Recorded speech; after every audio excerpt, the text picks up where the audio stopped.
Meron na naman po tayong isang mainit na balita rito na kumakalat dito sa mundo ng crypto ngayon. At ang bituin ng araw na ito ay walang iba kundi si Dogecoin. Ayon po sa ilang analyst ay posibleng pumalo itong si Dogecoin sa presyo na higit $1. At ang pinaka-optimistic target ay aabot daw ito sa $1.17. Kaya ngayon ay ano po ang basihan po nila sa prediction na ito. Anong mga sinyales sa chart ang nakita nila? At syempre, ang pinakamalaga ay ano po ang epekto nito para sa atin bilang mga Pinoy crypto traders or investors. Kaya yan po ang siyang ating pag-uusapan sa video na ito. Pero bago po tayo magpatuloy ay pakibasa na lamang po muna ang disclaimer dito sa ibaba ng ating screen. Ayan, simulan po natin sa kung bakit naniniwala ang analyst na aabot si Dogecoin sa higit $1 na presyo. Ayon po sa isang kilalang analyst sa TradingView na si Master Ananda, wala raw dahilan para huminto ang rally ni Dogecoin sa ilalim ng $1. Ang basihan po niya ay ang historical price movement ni Doge simula pa nitong nakalipas na taong 2022. Kung iisipin po natin ay bumagsak si Dogecoin noon mula sa all-time high niya na halos 0.74 noong May 2021. Pero simula noong June 2022, nakita raw ni Master Ananda na bumuo itong si Doge ng isang malakas na support level. Parang sahig na hindi po niya basta-basta nababasag. At mula dito ay unti-unti nang bumawi or nakarecover or bumangon itong si Doge. Ngayon ay ano po ang nangyari sa presyo ni Dogecoin mula 2022 hanggang ngayon? Ayon po kay Ananda, mula po sa low or mababang presyo na 0.05 noong 2022 na bear market, umangat si Dogecoin ng mahigit 880% at umabot po sa halos 0.47 noong December 2024. Kaya naman ay ginamit po ng analyst ang tinatawag na Fibonacci extension level para tukuyin kung hanggang saan pa ang kayang abutin ni Dogecoin. Ang target po niya ay ang presyong $1.17. Oo, tama po ang narinig ninyo.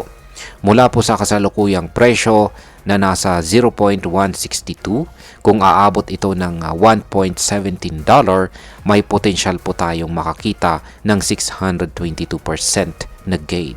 Pero kung mula po sa low or mababang presyo, pinakamababang presyo na 0.05, yan, kung dyan ka po nakabili noong pang 2022, ang growth, yan, or paglago, ay aabot po ito sa 2,240% or mahigit 23 times po yan na balik. Ngayon ay ano po ang kailangang daanan na resistance bago po maabot ni Dogecoin ang presyong $1.17? Sabi po ni Ananda, hindi naman agad-agad aakyat ng diretso itong si Dogecoin. May tinatawag po tayong resistance levels. Ito yung mga presyo kung saan madalas mahirapan ang isang coin na tumaas palalo.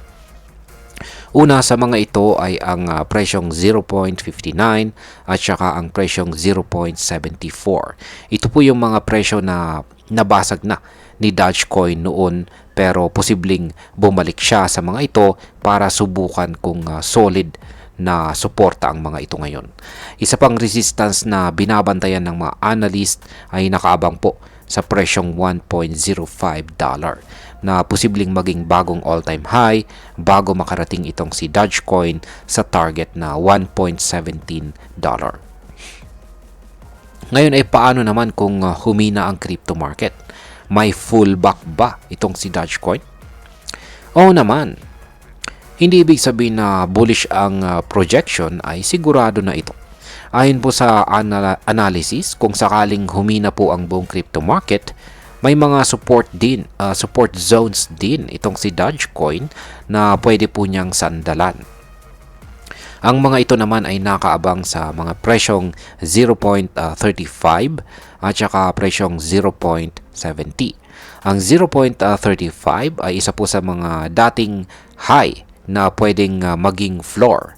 At ang presyong 0.70 naman ay mahalagang presyo dahil dito po bumalik si Dodge noong December 2024. Ibig pong sabihin, kung babagsak man ang presyo, may mga pwesto kung saan po pwedeng makarecover itong si Dogecoin. Ngayon ay meron pa bang ibang mga analyst na naniniwala sa rally ni Dogecoin? Ayan. Oo naman. Ang isa pang analyst ay si Wiz. Ayan. At siya po ay sumang-ayon sa prediction na aabot sa $1 na presyo itong si Dogecoin. Base ito sa analysis po ni Chris, isang kilalang market watcher. Ayon sa kanya, matapos po ang 13% na correction, bumangon po si Dodge mula sa isang multi-year support trend line. Isang linya na pinanghahawakan ng presyo sa loob ng maraming taon. Ibig pong sabihin ay posibleng natapos na ang downtrend at nagsisimula na po ulit ang pag-angat. Ayon po kay Chris, pwede pa raw umabot si Dodge sa presyong $1.40. Pero may paalala po siya, mag-ingat at mag-take profit sa mga target na yan. Ngayon ay pag-usapan na po natin ang posibleng epekto nito para sa atin bilang mga Pinoy crypto investors at saka traders.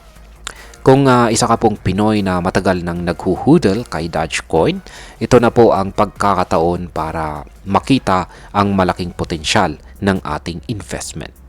Yung mga bumili pa noong nasa presyong 0.05 si Dogecoin ay posibleng makakita po tayo ng 20 times o higit pang gain. Para naman sa mga bagong traders o investors, ito ay isang paalala na ang timing at analysis ay mahalaga. Ang pagpasok po sa market ay hindi lang dahil sa uso or hype, kundi dapat may matibay po tayong basihan gaya ng technical analysis at saka suporta ng data.